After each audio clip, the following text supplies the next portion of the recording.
জনাবে মুহাম্মদুর রাসূলুল্লাহ সাল্লাল্লাহু আলাইহি ওয়াসাল্লামের পবিত্র রওজা মুবারকে লক্ষ কোটি শান্তির ধারা অবিরাম মানবরত অবিশ্রান্ত অবরুদ্ধ বর্ষিত হোক। সকলে মিলে প্রাণ ভরে বলি আল্লাহুম্মা আমিন। অতঃপর মঞ্চ ভূমিষ্ঠ শ্রদ্ধা জামনকে আমি আমার পক্ষ থেকে শ্রেণীগতভাবে হার্দিক অভিনন্দন, শুভেচ্ছা, আশীর্বাদ, ধন্যবাদ, মোবারকবাদ জানাই। অতঃপর যে মূল উদ্দেশ্যে এখানে জন্মায়মান হয়েছি সেই মূল উদ্দেশ্যের দিকে সরাসরি অগ্রসর হব। আল্লাহ তাআলা সর্বোত্তম সাহায্যকারী। তো আজকের প্রযুক্তি ও বিজ্ঞানের ক্রমবর্ধমান উন্নতি দেখে মানুষ পুরানি জীবন ব্যবস্থাকে অনুপযুক্ত ভাবতে শুরু করেছে।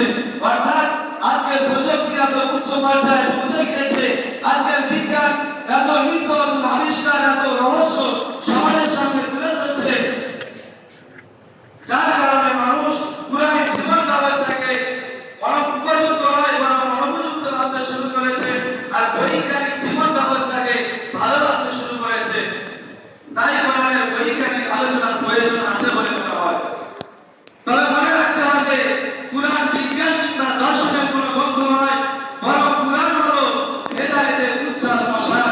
কোরআন যে দিন থেকে এই মহাবিশ্বের মধ্যে, কোরআন যে দিন থেকে এই পৃথিবীর আলো বাতাসে চোখ মেলেছে, সেদিন থেকে তার একমাত্র উদ্দেশ্য ছিল, সেদিন থেকে সে টার্গেট করে রেখেছে এই বিশ্ব সভ্যতায় জ্ঞানের আলো ছেড়ে মূর্খতাকে দূরীভূত করে অন্যায়, অত্যাচার, অবিচার ও ব্যভিচারকে কাপড়ে মুড়ে চিরদিনের জন্য সমাধিস্থ করা।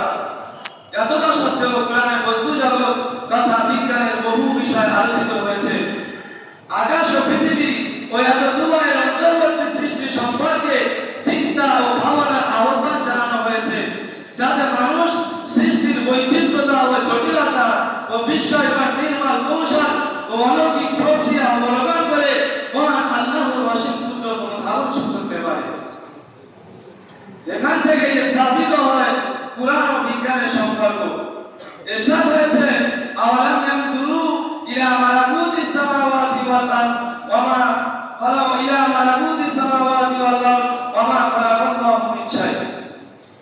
আজ থেকে সহস্রাধিক বছর পূর্বে কোরআন স্পষ্টভাবে কিংবা ইঙ্গিতে যে সমস্ত তথ্যগুলি পৃথিবীর সামনে তুলে ধরেছে, যে সমস্ত রহস্যগুলি এই মহাবিশ্বের সামনে তুলে ধরেছে, সমাজের সামনে তুলে ধরেছে, স্রষ্টা প্রদত্ত সন্দিগ্ধসার অনুপ্রেরণায় অনুপ্রাণিত হয়ে বৈজ্ঞানিকরা আজ সেগুলির উপর দিয়ে পর্দা ওঠাচ্ছে।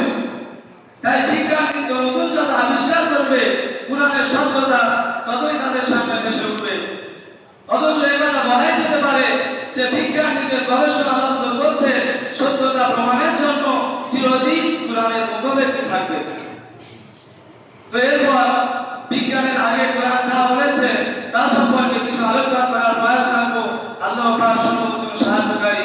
কারণ হলো আজ মানুষ কোরআনি জীবন ব্যবস্থাকে অনুপযুক্ত ভাবতে শুরু করেছে, আর বৈজ্ঞানিক জীবন ব্যবস্থাকে উপযুক্ত ভাবতে শুরু করেছে। তাই বিজ্ঞান আগে কোরআন যা বলেছে তা সম্পর্কে 5টি তথ্য আপনাদের সামনে তুলে ধরার, আপনাদের সাথে শেয়ার করার প্রয়াস করব ইনশাআল্লাহ তাআলা।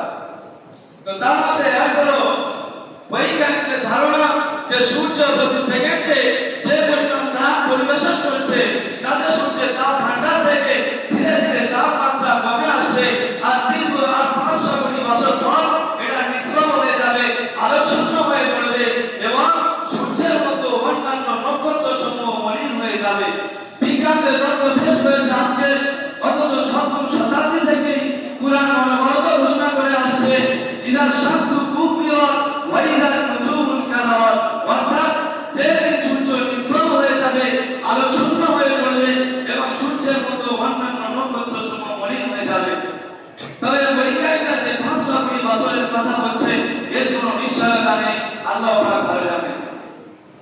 তো নাম্বার 2 হলো 1880 সালে ব্রিটিশ বিজ্ঞানী হেনরি ফাউল দীর্ঘ গবেষণার পর এই কথাটি তিনি প্রমাণ করেছিলেন যে এই বিশ্বের বুকে 2 ব্যক্তির ফিঙ্গারপ্রিন্ট কখনো এক হতে পারে না, কারণ এই আঙুলের অগ্রভাগের সূক্ষ্মতর রেখাগুলো সকলের ভিন্ন ভিন্ন। সুবিধাজনক তাই এই ফিঙ্গারপ্রিন্ট ব্যবহার করে থাকে। 1884 সালে সর্বপ্রথম এই রেখাচিহ্নের মাধ্যমে, এই ফিঙ্গারপ্রিন্টের মাধ্যমে একজন খুনিকে গ্রেফতার করা হয়।